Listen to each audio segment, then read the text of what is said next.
downloaded the Buckeye Leafcast with your host, Andrew T.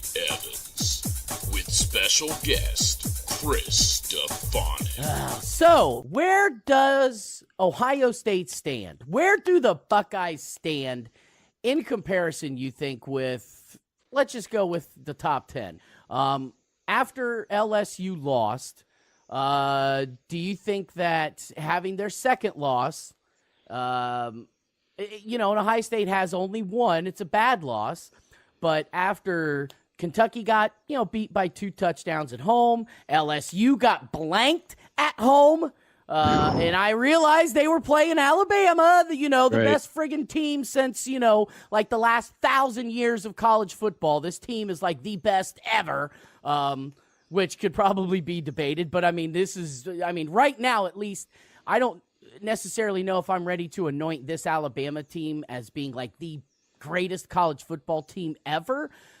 But just in comparison to everybody else, they are obviously head and shoulders. Everybody was talking about, Ohio State is like the one team that could probably hang with Alabama. Let me tell you what, that ain't the case anymore.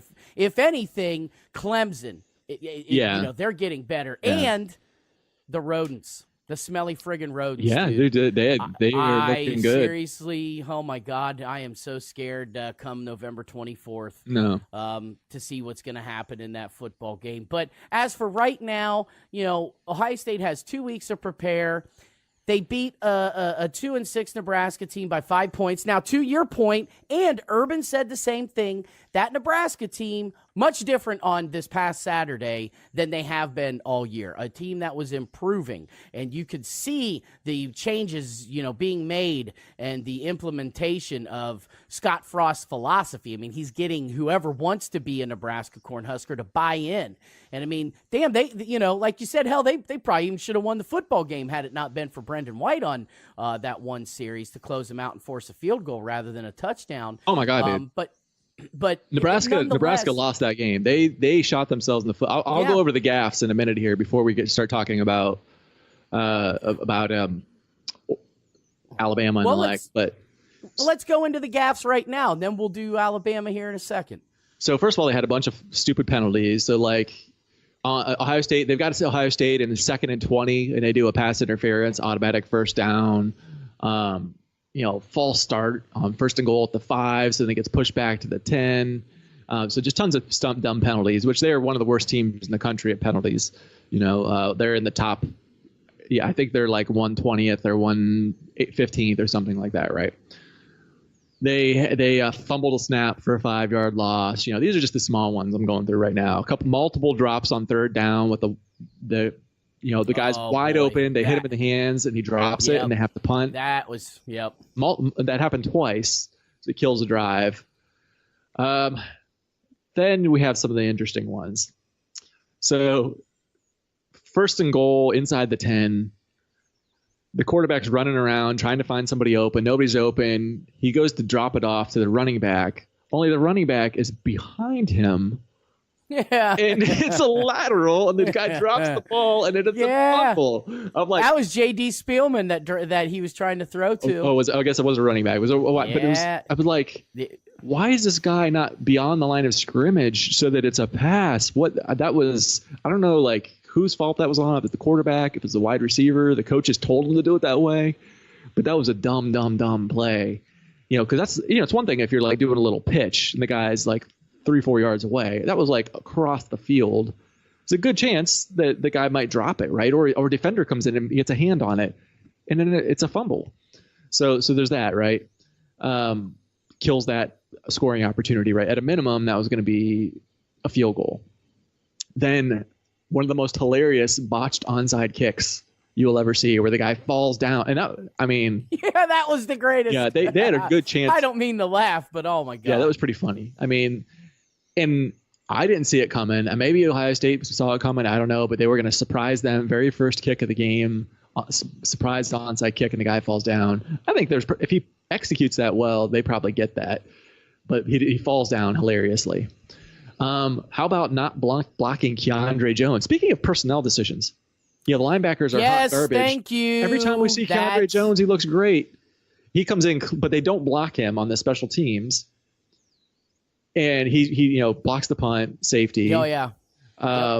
Multiple times they could have fair caught kickoff returns. Instead they're getting tackled at like the 14-yard line. And okay, here's a quiz for you, Andy. I like quizzes. Okay. You're down by 2 scores. You go down and you score. Now you're down by 1 score. Yeah. There's 2 minutes left. Yeah. What do? Onside kick. Exactly. Dude. And they didn't. They did. I'm like, what are you doing? Scratching my head. I'm like sitting there. I'm like, thank you, Scott Frost, but I don't know what in the world you're doing right now. Yeah. I'm like, all Ohio State has to do is pick up 1 or 2 first downs and it's over. And even if they that's don't, what they did. Even if they don't, you're getting the ball back with like 40 seconds left. Let's say the defense actually gets a stop. You're getting the ball back with like 40 seconds left. That's like, what are you thinking? You onside kick that every friggin' time. So that was a coaching gaffe there. So they could have very easily won this game. That it came down to 1 score, and they had all these hilarious botches. This was a game Ohio State was lucky to come out. Normally, you fumble the ball 6 times and throw an interception, and botch muff a punt. I mean, think about that: 6 fumbles, a muff punt, and an interception. You're not normally winning that game. So I don't care if they're 2-6, the team you're playing. So there's that. Any questions on that before we move into the picture? Nope. You touched on, I guess we didn't really talk about it, but, personnel changes. Keandre Jones was a guy that I thought the same exact thing. I mean, he blocks the punt. Every time he's in there, he looks good. I don't understand why guys like, Pete Werner are out on the field. I mean, even like a Dante Booker and a Justin Hilliard, are they really that sucky? Are they that bad? I mean, Dante Booker was friggin' starting the last couple of years, but because of injuries, he's not anymore. So you can't sit here and tell me that Dante Booker and Justin Hilliard are worse than Tuff Borland, Baron Browning, Pete Werner, even Malik Harrison. I'm not friggin' buying it. And Keandre Jones, they need to get his ass on the field. I don't understand it. Yeah, I don't either. Malik Harrison is starting to be consistent. He's shown flashes all year where he'll be like really good and disappear or really bad. And he actually this was his best game, I thought. But the other 2 are just garbage. Well, the other 2 positions, because they rotate other guys in there, like Tuff Borland doesn't look very good. Baron Browning looks terrible most of the time. Pete Werner looks terrible most of the time. So yeah, they, again, even if it's like in practice, they don't really look that much better. It's not working. So try something different. And every time I see them, they seem to be doing good. So I don't get it. Yeah, I don't get it either. I don't get it. All right. So going into the Purdue game, Ohio State was 7-0, number 2 team in the country. And I said to you, Andy, this is not a playoff team. We're going to lose to Purdue. We're going to lose to Michigan. We're not even going to win the Big Ten, let alone the playoffs. I sit here to you today. We made improvements. I'm hopeful at these improvements, but I'm saying the same thing. We lost to Purdue. We're going to lose to Michigan.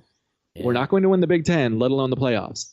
Let alone make the playoffs. So I think at this point, if this team can win out, actually beat, because Michigan State's a question. If they come out and lay a clunker, if they come out and have 6 fumbles and a muff punt versus Michigan State, it's over. Yeah, no, you can't pull that off and expect to beat Michigan States and especially the Michigans of the world. So I mean, for them, I think Maryland is in turmoil with their coach and all of that. So that Maryland, they could probably won't be an issue even if they have a really bad game.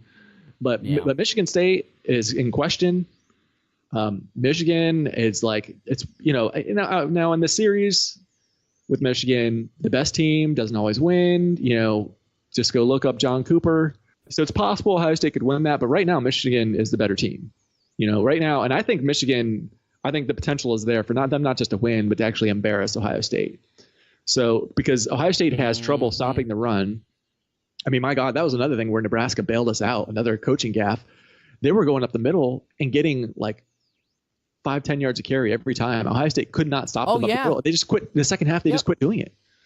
I know. If they kept doing that, I don't know that Ohio State wins that game because Ohio State had no answer, and the only reason Ohio State stopped it is they stopped calling it. And Michigan likes to run up the middle. Michigan is not going to stop. And Michigan, by the way, has a damn good offensive line. And so I think that real good. Yeah, I think they're going to run all over Ohio State. On the other side of the ball, I don't think that Ohio State's going to be able to put up 50, or like they do these versus a lot of these teams. I mean, I think that it's going to be a struggle to get points versus that Michigan defense. So I think that's a loss. So I at this point, if they actually win out, beating Michigan State, Maryland, Michigan, and I guess probably Northwestern maybe from the West, I would be thrilled if they win, and are sitting at 12-1 Big Ten champions. I will be thrilled with those results and regardless of what happens after that, if they then go on to the playoffs and get smoked by Alabama in round one, or go to a bowl game and lose to, I don't know, whoever it would be, I will consider that a good season, because that's a hell of a lot better than what I'm seeing right now, which is a loss to Michigan and no Big Ten title. And possibly a loss to Michigan State, and maybe a loss in a bowl game. Yeah, I mean, a loss to Michigan State is certainly on the table. They haven't played a good game since Penn State. If they don't play a good game versus Michigan State, and Michigan State plays a good game, and it's in East Lansing, that this is a dicey one next week. I wonder if there is something to that report that came out by that football scoop, .com. I live in my grandma's basement, and I just like to blog about things website, which is a lot different from I do a podcast in my other bedroom, type of thing. Oh my God, not even in any comparison at all. Totally legit. None if you're at a podcaster, you are legit as shit. Thank you, sir, for validating my argument there. But no, I seriously, I wonder if there is something to that report that came out and said there's dissension among the ranks, there's turmoil, blah, blah, blah, this, that, and the third. Because since the Penn State game, this has been a totally different football team. It was almost like they prepped themselves to get up for up to that point in the year, and then just figured, okay, for these next few games, we kind of have a little bit of we can kind of slide it into neutral. We're going to do just enough to get by. And then, boom, once we hit Michigan State, we're going to jump to that next level. And maybe we see that this weekend, Chris. Maybe all of a sudden, Ohio State and Urban Meyer, and he goes, all right, boys, now, like good old Braveheart. You know what I'm saying? Where the British are storming in, and, Mel Gibson, William Wallace is hold, and everyone's looking at him like all nervous, and then at the very last second, now, and they, pull up the big, huge sticks, and the British on their horses go slamming into these huge sticks, impaling themselves. Maybe that's what Urban Meyer's trying to implement. Maybe it's just a complete mind fuck. Remember, we are talking about a guy who graduated the University of Cincinnati with a degree in psychology. So he knows how to screw with people's heads. He knows how to do a little Kansas City shuffle looky-loo. I got you looking one way, we're over here the other way. Trust me, we're going to snap your friggin' neck when you're least expecting it. Maybe that's what's going to happen, and maybe they go up to East Lansing, and maybe he was just doing enough to just kind of hold him back, because he knew the top half and the bottom half of the season was really where it's at. And okay, if we lose one game, big fucking deal. But as long as we win the games and we win a Big Ten championship, we've now put ourselves in contention to go play for it all. But if that's the case, then I don't know. That's not the talk of a championship caliber team. You know what I mean? And I'm not saying that's what Urban's saying at all. I'm just sitting here conjecturing. I'm giving my opinion as to what he might be thinking. Maybe that's what I should ask this upcoming week as well, Chris. Hey, were you guys kind of holding back, and now that you're approaching the last 3 games of the season, 3 very important games, are you going to now, were you just kind of holding back and it's now time to kick it into high gear, or what? But right now, if Ohio State, were to play an Alabama, a Clemson, and even right now, a Michigan, I think it's going to look ugly, very ugly. I think Ohio State could beat pretty much 85 to 90% of the teams out there in college football, but there's just a handful that they can't. Those are at least 3 right there I think would definitely give Ohio State a bunch of problems. Yeah, well, what would be nice to see is a game where the Ohio State coaches actually outcoach the opponent. Because that, how often does that happen? They come out and they do what they do, and everybody knows what they're going to do. And meanwhile, the other teams are like throwing the freaking kitchen sink. They're being innovative. They're like, oh, wow, what a creative.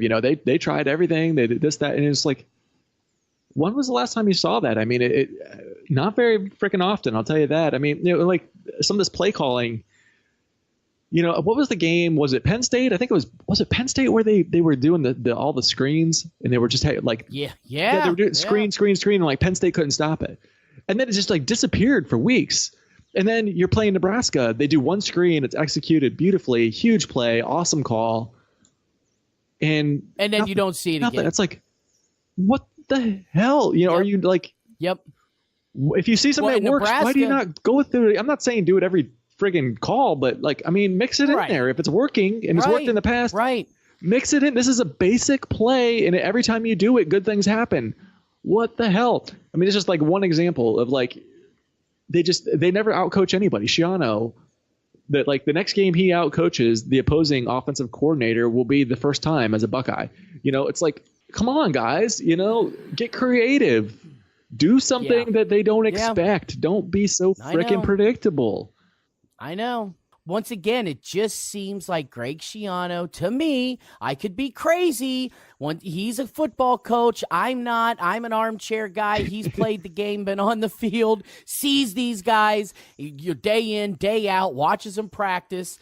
He knows way more than I do about this football team. But just from what I'm seeing when it comes time for the games, I'm not seeing a lot of creativity being implemented, and it's just I'm going through the motions kind of thing with Greg Schiano. That's what I see. But you're right. Yeah, they called that screen pass. I thought, oh, okay, great, the screen, because Nebraska was blitzing the crap out of them. And they went to a screen pass, and that kind of loosened up the defense a little bit. And then you never saw it again. Yeah, you know what else they don't do that would also loosen up the defense? Is throw the deep ball. 2 deep balls. One of them was like that big old touchdown to Johnny Dixon. The other one they misfired on. But it's like, did you know that JT Barrett actually threw more deep balls than Dwayne Haskins? JT Barrett would throw 20-yard plus.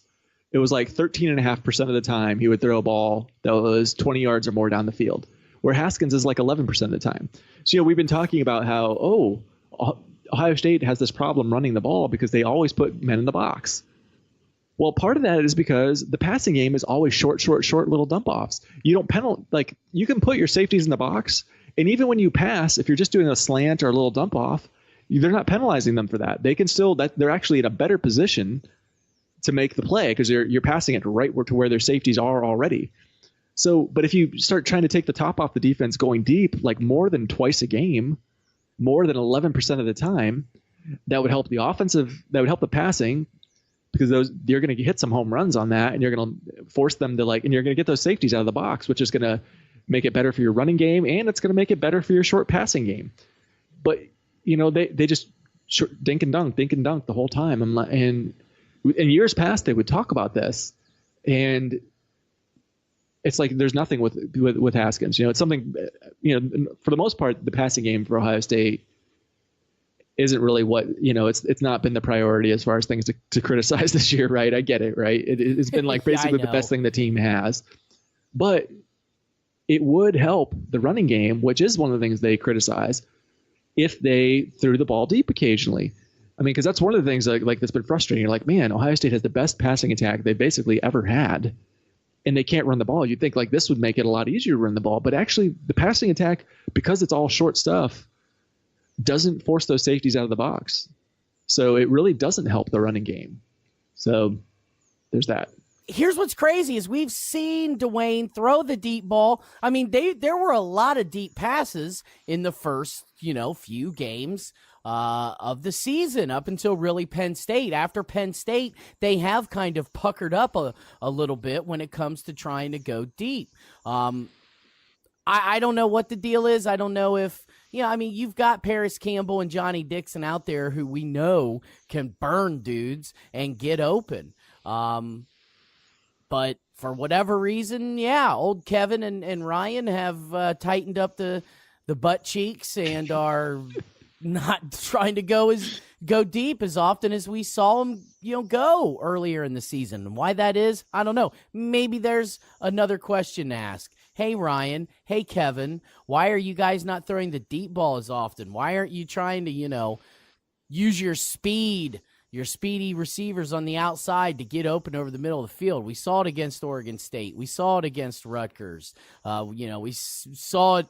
We saw it at least on one pass against TCU early in the game, Austin Mack. So, who knows what the hell's going on? Once again, is there some truth to, dude that writes for I Live in My Grandma's Basement and write for a blog.com who said there's dissension among the ranks? Maybe this tool knows somebody on the inside and is getting fed some good information that, Kevin Wilson doesn't care to be there. Urban's, going through his health issues. Greg Schiano doesn't care to be there. Who the hell knows? But there's definitely been a complete attitude change since the Penn State game. And some people would even argue since Urban got back that you've seen a noticeable difference in the attitude of the team and the play calling and all that kind of stuff. So, having said that, Chris, what do you think? I mean, we've kind of already talked about it, but let's get an official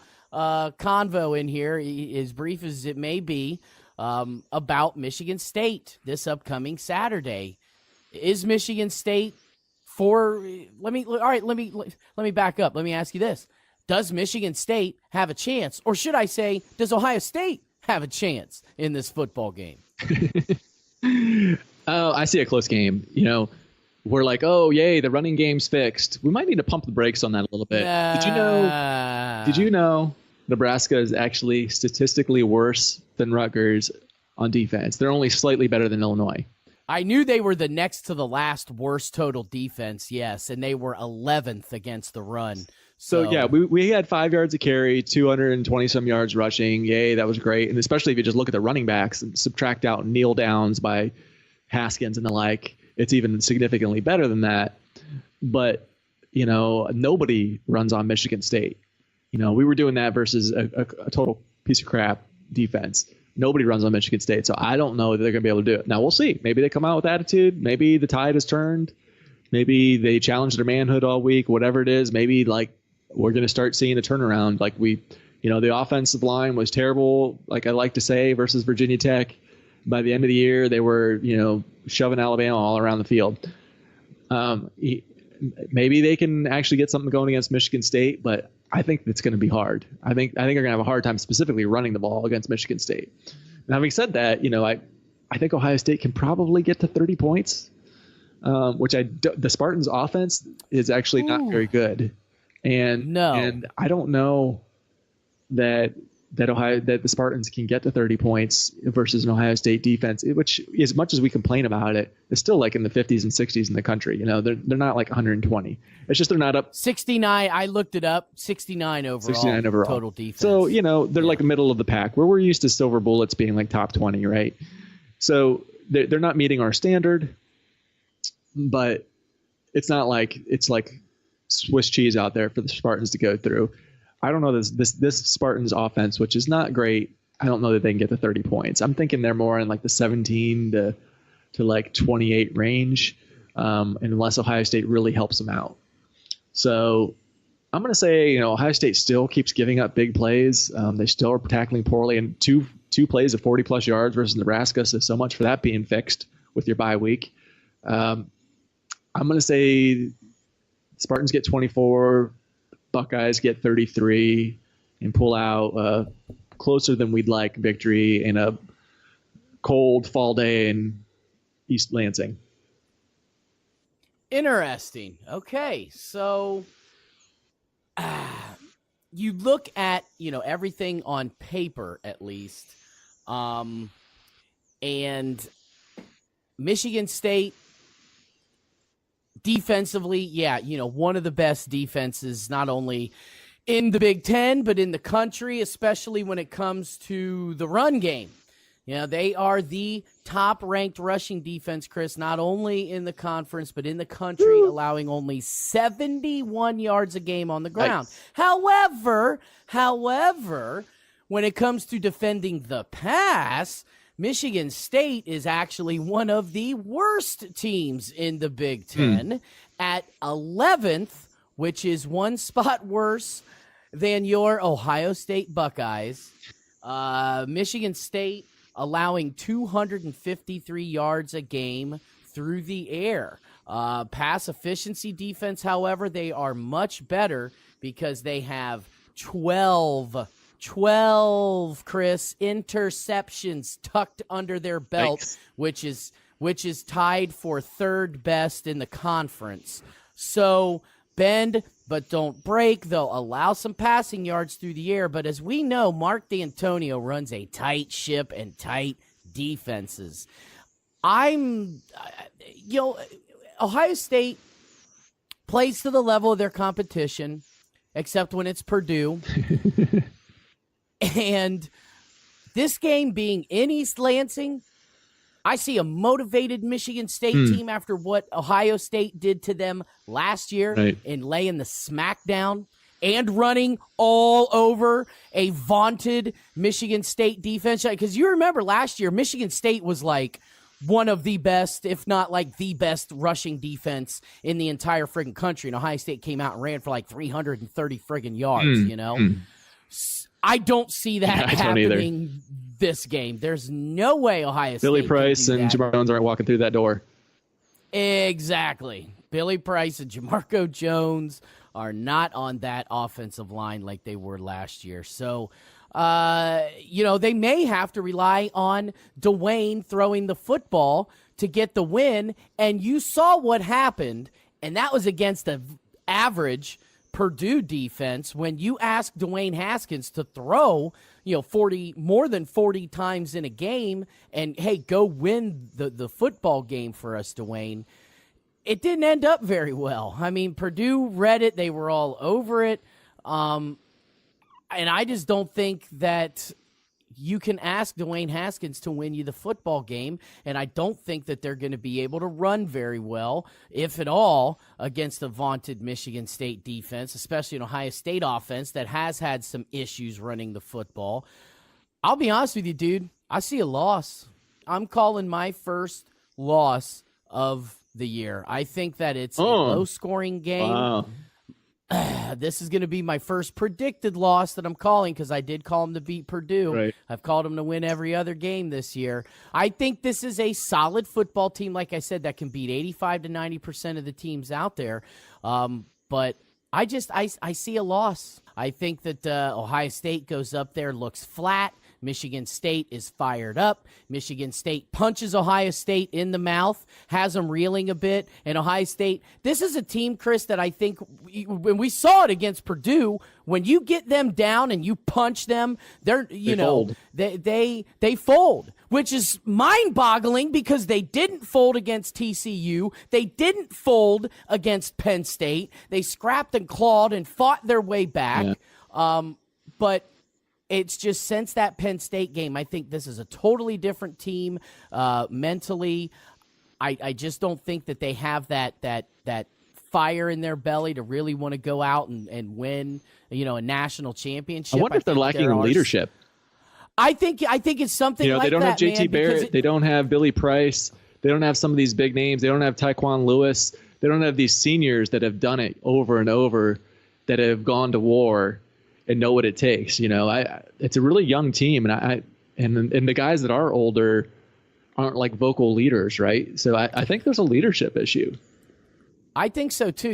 They talked about after the Purdue game that Isaiah Prince got up there and gave like a rousing, speech. Is this who we want to be? Blah, blah, blah. And then, so you figure, all right, they'll come out and they'll put it on Nebraska and win by a solid 2 touchdowns, maybe 3 touchdowns, something like that. And then, they have trouble with a 2-6 Nebraska team. I get it. They weren't necessarily the same team as they were early in the season, but still.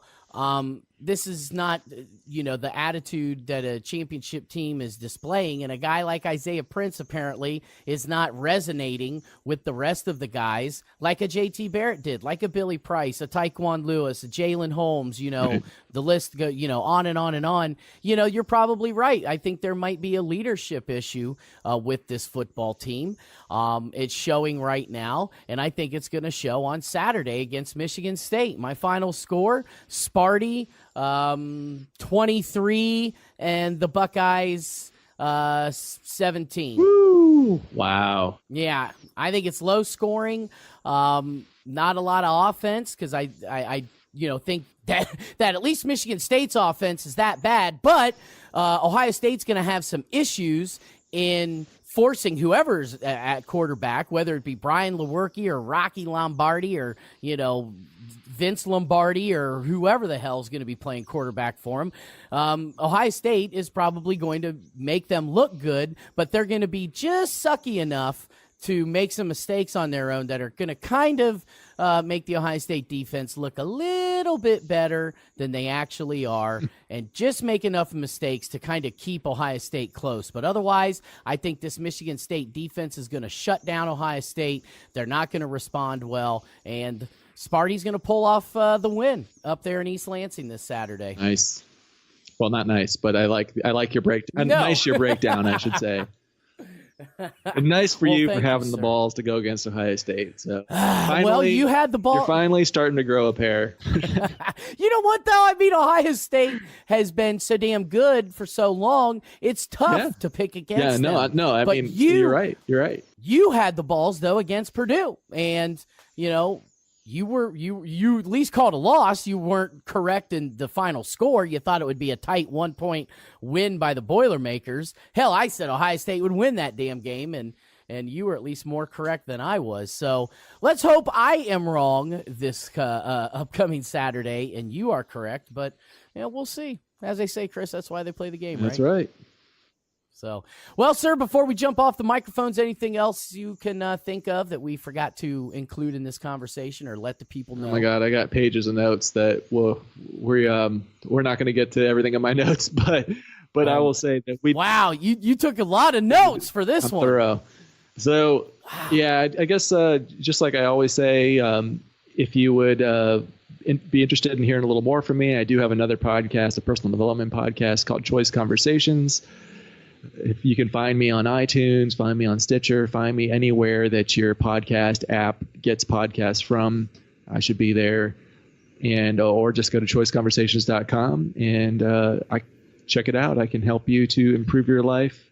Choice Conversations. I think you'll like it. Bam, there it is. Straight from the intergalactic Buckeye fan himself, Mr. Chris Stefanik. Check him out, Choice Conversations. Have a choice conversation with the intergalactic Buckeye fan. This edition of the Buckeye Leafcast also brought to you by Christie's Cleaning Services, LLC. You know it's not clean until it's Christie clean. Be sure to visit her Facebook page at Christie's Cleaning Services, LLC. And also brought to you by Columbus Wired, for your source for Central Ohio sports, in and around, above, beyond, throughout the universe. As the intergalactic Buckeye fan well knows, you can check us out at columbuswired.net for Ohio State football updates, basketball, whatever the case is. If it's Central Ohio sports, it's going down at columbuswired.net. So there you go, Mr. Stefanik. On that note, let's leave them like we always do. Oh, wait. Go Bucks! Back to Ohio State, to old Columbus town, to the stadium to hear the band, by far the finest in the land. I want to go back to Ohio State, to old Columbus town. I want to go back, I gotta go back to old